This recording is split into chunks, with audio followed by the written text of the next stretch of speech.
Now, dignitaries are converging at Freedom Park in Pretoria, where former President Thabo Mbeki is expected to reflect on South Africa's 30 years of democracy. This event also follows the release of his book, ANC Today Letters Volume 1. And AM Report anchor Aldrin Sampear joins us live from Freedom Park. Good afternoon. Aldrin, what can we expect from the day's event today?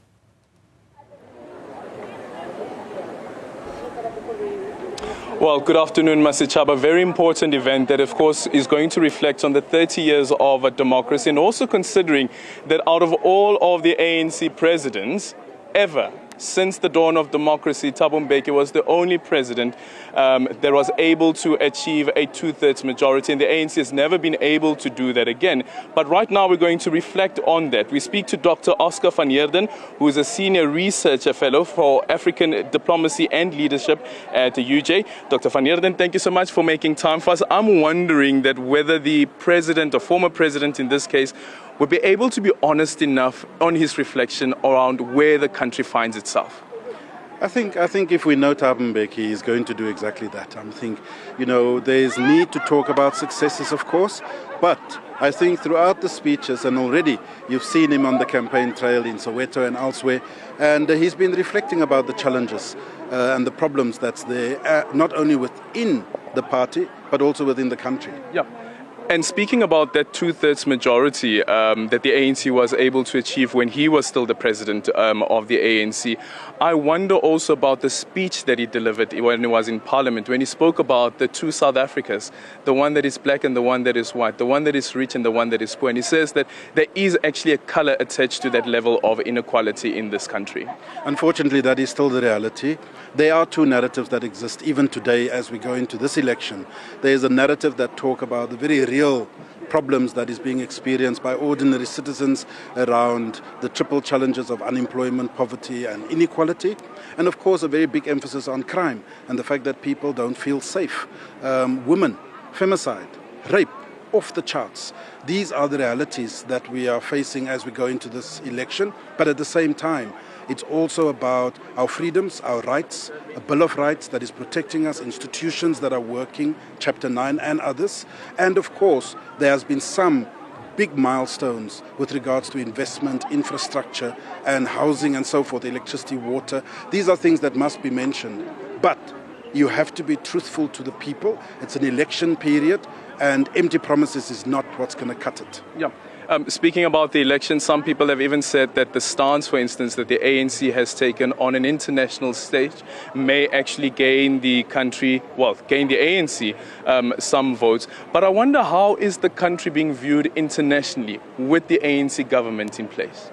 Well, Aldrin, usually foreign policy doesn't impact on general elections, but I think we all know there's one big difference this time around with South Africa having taken the State of Israel to the International Court of Justice for potential genocide that's happening in Gaza.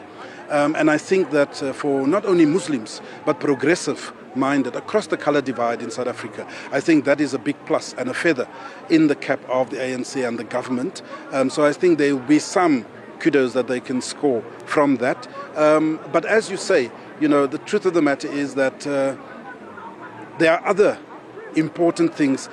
The way people view South Africa is again also through these two narratives. Some are saying good progress have been made. There was 9 wasted years. It was brought to a halt. There was a state capture, washing dirty linen in public, which was a good cathartic moment. And I think that we can rebuild on that. But then there are those that say we've already lost the plot and the things are just going to spiral out of control. I don't agree with that narrative.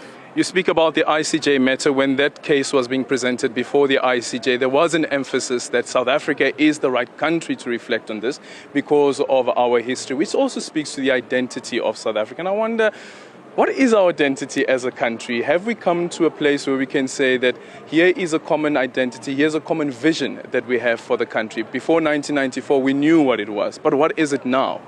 Look, this is an ongoing battle, unfortunately. If you look at, there are some moments as you know, around sports and a few other things that brings us together where we have some semblance of nationhood and nation building. But unfortunately, when it comes to elections, unfortunately, the stats show us that people are still voting very much in their lagers. They stay with identity politics. Coloureds are voting for coloured parties. Muslims are voting for Muslim parties. Afrikaners are voting for Freedom Plus, and so on and so forth. And that, unfortunately, is not a good indicator of a nation that is moving together, becoming one. Thank you so much for your time, Dr. van Heerden there. Let me just quickly bring in now the ambassador of Norway, who's also part of the dignitaries that have come here to listen into what former President Thabo Mbeki has to say about the state of the country 30 years into our democracy. Ambassador, good afternoon. Thank you so much for making time for us. What's your assessment of the state of South Africa? No, on days like this, 30 years after democracy, I think we must look at the bigger picture and see history in a perspective. I think for Norway and the Nordic countries, if we look at the 1960, it was an important year in mobilizing our support to the liberation struggle, because in 1960, Albert Luthuli got the Nobel Peace Prize and the Sharpeville massacre happened.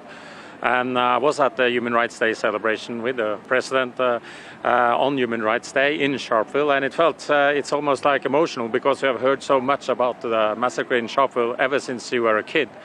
So I think when we look at all the atrocities that happened during apartheid, I think you really have a reason to celebrate. 30 years of democracy, it's a complicated country.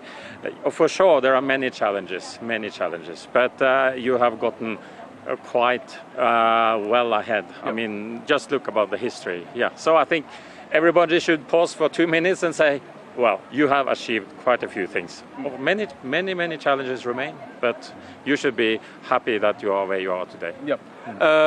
And speaking about the height of apartheid and colonialism, I wonder for the Norwegian people and the Nordic countries, was there ever a moment where they thought that maybe South Africa will never attain that democracy that we celebrate today? You know, there were many people in the 70s and 80s that were doubtful, and even in Norway we had a political party. Okay, it was not a big party, but you know, they said no, just leave South Africa and don't engage. They have to sort things out themselves. But that was not the view of the government. It was certainly not the view of the majority of the people. Yeah. So international solidarity is very important. It's very important, and even more important today, actually, than well, it was of course very important back then, but it's still very important. Yeah. You speak now about the Nobel Peace Prize that was awarded first to, was it O.R. Tambo? First Albert Luthuli. Sorry, it's Albert Luthuli. But later on, then it was awarded to former President Nelson Mandela and the former President F.W. de Klerk as well, which was a very contentious and controversial decision at the time. What's your reflection on that today? Well, I think maybe the first comment should be that among African countries, South Africa has almost monopolized the Nobel Peace Prize, because Desmond Tutu also won it in 1984. But I think, you know, the spirit of compromise that was in South Africa during the negotiations to end apartheid, the very strong spirit of reconciliation shown by President Mandela, I think it would not have been in the spirit of reconciliation. It would not have been in the spirit of Mandela if not also de Klerk had gotten the Nobel Peace Prize, because there was two sides. Yeah.